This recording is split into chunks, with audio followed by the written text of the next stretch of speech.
और इस वक्त की बड़ी खबर सामने आ रही है। आपको बता दें, जेएमएम का बड़ा चेहरा थे कभी चंपाई सोरेन, लेकिन उसके बाद वो अपना फैसला बदलते हैं और अब खबर ये सामने आ रही है कि वो बीजेपी में शामिल हो चुके हैं। तस्वीर हम आपको दिखा रहे हैं, जेएमएम के साथ छोड़कर अब बीजेपी का कमल थाम लिया है इस वक्त चंपाई सोरेन ने, और यहाँ पर उनको सदस्यता बीजेपी की दिला दी गई है। शिवराज सिंह चौहान जो कि केंद्रीय कृषि मंत्री भी हैं और इससे पहले मध्य प्रदेश के सीएम भी वो रह चुके हैं, कद्दावर नेता माने जाते हैं बीजेपी के, उनकी ओर से सदस्यता यहां पर चंपाई सोरेन को दिलवाई गई है।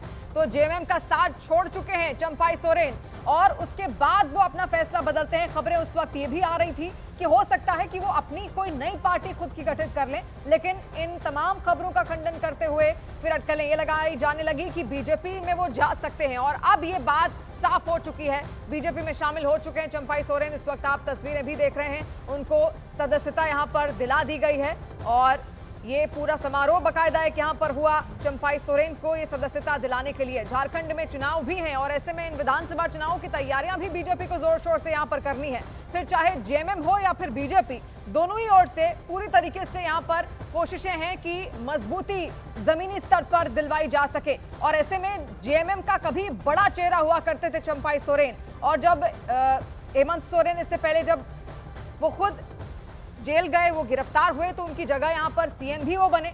लेकिन जैसे ही वो वापस लौटते हैं उसके बाद सीएम की कुर्सी उनसे मांग ली जाती है और इसी बात को लेकर कहीं ना कहीं चंपाई सोरेन के अंदर ये नाराजगी थी और उसके बाद वो पार्टी छोड़ देते हैं। पार्टी छोड़ने के बाद वो कहते हैं कि आगे का फैसला क्या होगा ये वक्त बताएगा, लेकिन अटकलें लगातार लगाई जा रही थी कि नई पार्टी उनकी ओर से खड़ी की जा सकती है क्योंकि काफी मजबूत भी उनको माना जाता है। एक मजबूत चेहरा जेएमएम का, झारखंड का मजबूत आदिवासी चेहरा रह चुके हैं चंपाई सोरेन और ऐसे में अब नई पारी की शुरुआत उनकी ओर से कर दी गई है। बीजेपी में वो शामिल हो चुके हैं। हिमंता बिस्वा शर्मा की मौजूदगी में वो बीजेपी में शामिल हुए। इसके अलावा खुद शिवराज सिंह चौहान केंद्रीय मंत्री वो भी वहां पर उस वक्त मौजूद थे। रांची में एक बड़ा कार्यक्रम इसको लेकर किया गया, एक बड़ा मिलन समारोह यहाँ पर किया गया है जिसमें चंपाई सोरेन को सदस्यता यहाँ पर दिला दी गई है। अब झारखंड विधानसभा का जो गणित है वो भी आप समझिए, कुल सीटें वहां पर 82 हैं और ऐसे में खुद को मजबूत करने के लिए जेएमएम भी पूरी कोशिश कर रही है। हालांकि जेएमएम के लिए ये कोई छोटा मोटा झटका नहीं है बल्कि बहुत बड़ा झटका है क्योंकि बहुत बड़ा चेहरा वो थे, काफी लंबे वक्त तक जेएमएम के साथ वो रहे,